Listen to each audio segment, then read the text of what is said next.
दोस्तों, अगर मैं आप लोगों से कहूं कि आप अपने बच्चों को doctor, engineer, IPS, collector, teacher बनाने की बजाय आप अपने बच्चों को राजनीति में डालें, तो आपका क्या जवाब होगा? मैं बताता हूं, आपका जवाब होगा नहीं। आप अपने बच्चों को राजनीति जैसे कीचड़ में डालना नहीं चाहेंगे, लेकिन आप सब लोग पूरे दिन टीवी पर, मोबाइल पर, नेट पर, गली में, चौराहे पर, रोड पर, पार्क पर, ऑफिस में, बस में, ट्रेन में, प्लेन में और ना जाने कहां कहां, किधर किधर आपको जहां जगह मिल जाए वहां पर आप सब लोग राजनीति के ऊपर बहस करना शुरू कर देते हैं। लेकिन आप राजनीति में या राजनेताओं के ऊपर बहस तो करना चाहेंगे, लेकिन अपने बच्चों को उस कीचड़ में डालना नहीं चाहेंगे। आप अपने बच्चों को डॉक्टर, इंजीनियर तो बनाना चाहते हैं, उनसे बातें करने की वजह आपके पास जितना भी टाइम है वो राजनीति के मुद्दों पर, पार्टियों के मुद्दों पर बहस करने का है, ना कि अपने बच्चों के साथ उनकी एजुकेशन के बारे में जानकारी हासिल करने। दोस्तों, मैं आप लोगों से इतना पूछना चाहता हूं कि जितनी भी आप ये जो बहस करते हैं, इसका कुछ परिणाम निकलता है? मैं बताता हूं, नहीं। आपका सिर्फ टाइम पास होता है और इन्हीं बेवकूफ़ियों की बहस की वजह से आज हमारे सर के ऊपर अनपढ़, गंवार, जाहिल, भ्रष्ट, लालची, धोखेबाज, अपराधी राजनेता सर पर बैठे हुए हैं, जो हमको हर पल, हर लम्हा नचाए जा रहे हैं और हम नाचे जा रहे हैं, क्योंकि हमने वोट डालने से पहले इन राजनेताओं का कोई बैकग्राउंड चेक नहीं किया, इनकी क्वालिफिकेशन चेक नहीं करी।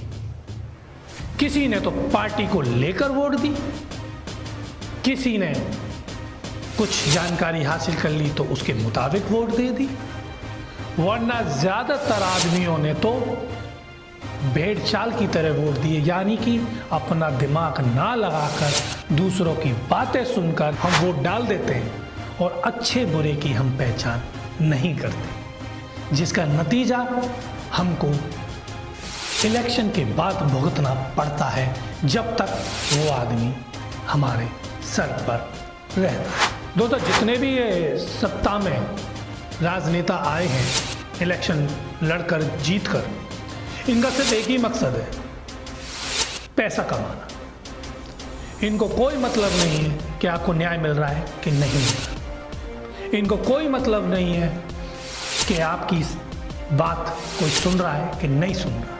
इनको कोई मतलब नहीं है कि आपके शहर का या आपके गांव का विकास हो रहा है कि नहीं हो रहा। इनको कोई भी मतलब नहीं है कि आपकी फसल बर्बाद हो रही है, तो होने दो, इनको क्या मतलब। इनको आपकी कोई भी चिंता या परवाह नहीं है। इनको ये भी परवाह नहीं है कि आपको न्याय मिल रहा है कि नहीं मिल रहा। अगर आप खुश थोड़ा सा होंगे भी, तो ये ऐसे हैं आपकी खुशी को छीन लेंगे, क्योंकि ये अनपढ़ हैं, गंवार हैं, जाहिल हैं, धोखेबाज हैं।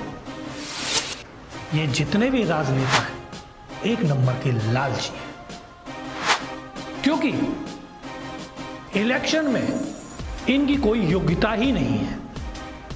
मतलब इलेक्शन जब ये लड़ना चाहेंगे तो इनकी योग्यता सिर्फ 21 साल होनी चाहिए, मतलब कि इनको सिर्फ 21 साल का ही होना चाहिए।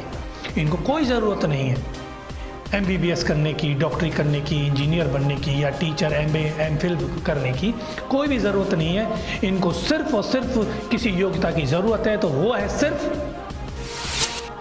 21 साल का होना, और बाकी का काम तो आप जैसे भाई लोग हैं कर देते हैं, जिता देते हैं और ये लोग सत्ता में आ जाते हैं। फिर उसके बाद ये हमारा ही खून चूसते हैं और उसी खून से अपना जीवन हंसी खुशी निकालते हैं।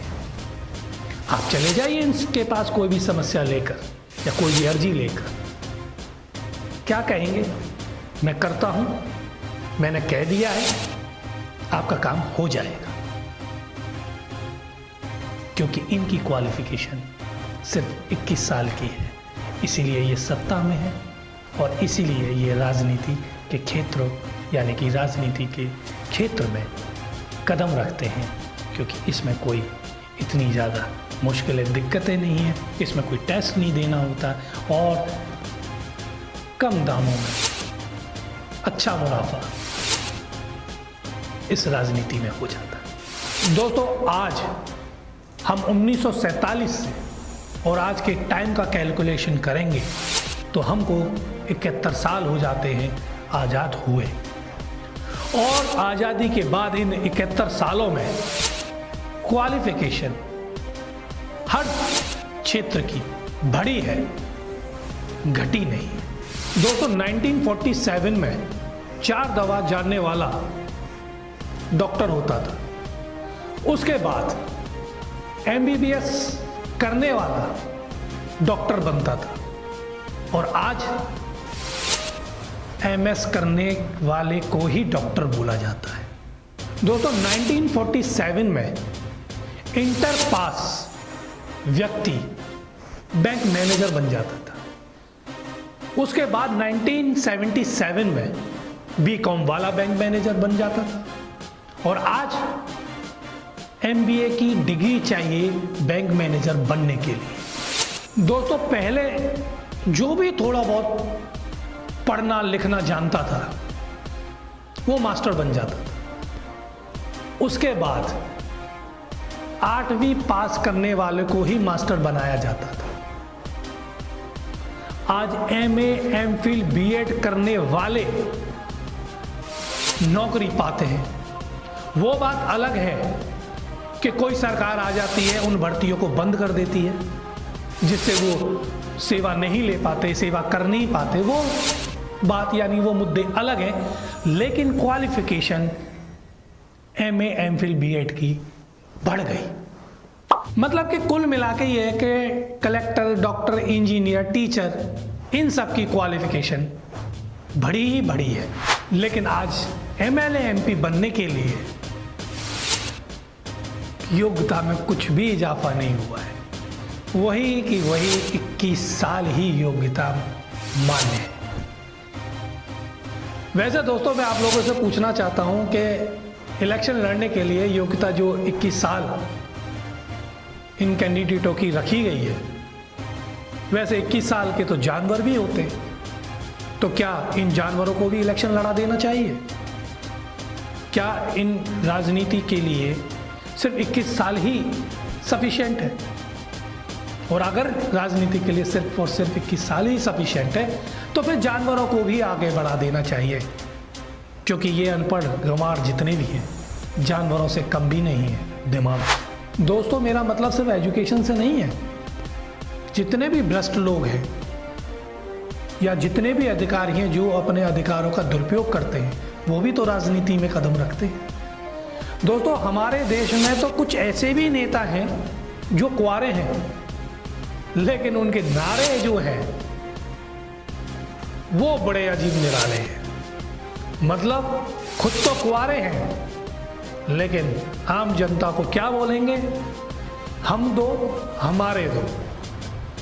अब आप बतलाइए, जो कुंवारा है वो नारा दे रहा है। ऐसे भी लोग हैं। दोस्तों, मेरे कुछ सजेशन हैं, जैसे कि अगर किसी के घर का बेटा फौज में है और जिसके घर का बेटा फौज में हो, उसी घर के सदस्य को चुनाव लड़ने का अधिकार हो, ऐसा हो जाए तो दोस्तों जिंदगी के हर क्षेत्र में एक एक कदम रखने के बाद ही उन्नति प्राप्त होती है। मतलब मेरा कहने का सीधा स्पष्ट तौर पर यह है कि 2 बार पंचायत का चुनाव जीतने के बाद ही वो MLA MP का चुनाव लड़ सकता है, अगर ऐसा हो जाए तो। और 2 बार MLA MP का चुनाव जीतने के बाद ही वो मंत्री का चुनाव लड़ सकता है, अगर ऐसा हो जाए तो। और 2 बार मंत्री का चुनाव जीतने के बाद ही वो मुख्यमंत्री बन सकता है। अगर ऐसा हो जाए तो क्या ये हो नहीं सकता? हो सकता, लेकिन बातें ही रह जाती हैं। और वैसे भी इन बातों का कोई महत्व नहीं है। मेरा कहने का मतलब है कि कोई मान्यता ही नहीं। दोस्तों, बड़े ही दुख की बात है कि जब चुनाव होते हैं यानी कि इलेक्शन होते हैं, बहुत सारे यानी कि आधे से ज़्यादा लोग वोट ही नहीं डालते। और वोट सिर्फ और सिर्फ इसलिए नहीं डालते हैं कि क्योंकि कैंडिडेट उनके मुताबिक नहीं होता, और यानी कि कैंडिडेट उन्हें अच्छा नहीं लगता,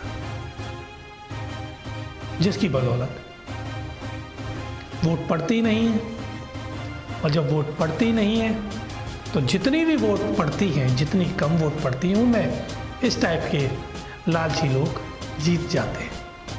तो मेरा सरकार से सबसे पहला अनुरोध तो यह है कि सबसे पहले वो वोट को यानी कि वोट डालने को कंपलसरी करें, क्योंकि जब तक ये कंपलसरी नहीं होगा ऐसे भ्रष्ट लालची गंवार लोग हमारे सर पर बैठकर नाचते रहें और हमको नचाते रहें। दोस्तों, अगर मेरी बात माने तो वोट सब लोग डालें, और जरूर डालें, और कंपलसरी ना हो तब भी अपना अधिकार समझकर डालें। उसमें कुछ संशोधन हो सकता है, जैसे कि आपको कैंडिडेट पसंद नहीं आ रहा है, चारों के चारों जितने भी कैंडिडेट हैं, निर्दलीय विर्दलीय या पार्टी से रिलेटेड जितने भी कैंडिडेट हैं, 10 मान लीजिए, 10 के 10 जितने भी कैंडिडेट हैं वो सब गलत हैं और आप इनको वोट नहीं डालना चाहते, तो सरकार को एक ऐसा कदम उठाना चाहिए कि 11वां जो नंबर हो वो या तो हमारी भारत माता का चुनाव चिन्ह हो या फिर अशोक का चिन्ह हो। यानी कि 11वें नंबर का जो भी चिन्ह हो वो अशोक चिन्ह हो या भारत माता का चिन्ह हो। और ये जितने भी लोग हैं जो वोट डालने से पहले घबराते थे, जो नहीं डालना चाहते थे, वो सब लोग आए और उस चिन्ह पर अपना वोट दें। और जब वो उस चिन्ह पर वोट देंगे और जब भी रिजल्ट आएगा, और अगर मान लीजिए जैसे कि अशोक चिन्ह है या भारत माता का चिन्ह है, उनमें से वो चिन्ह वाला जीत जाता है, तो हमारे कलेक्टर को यानी कि हमारे जिले के अधिकारी को एमएलए बनाया जाए। मैं हकीकत बता रहा हूं दोस्तों, तब आप देखना दूध का दूध, पानी का पानी नजर आ जाएगा और योग्यता का कितना महत्व है ये सबको पता चल जाएगा। लेकिन अगर ऐसा हो जाए तो ये होगा कब? जब मेरी आवाज को अपनी आवाज बनाकर आगे फॉरवर्ड करेंगे, मेरी बात को अपनी बात समझकर आगे दूसरे तक पहुंचाएंगे।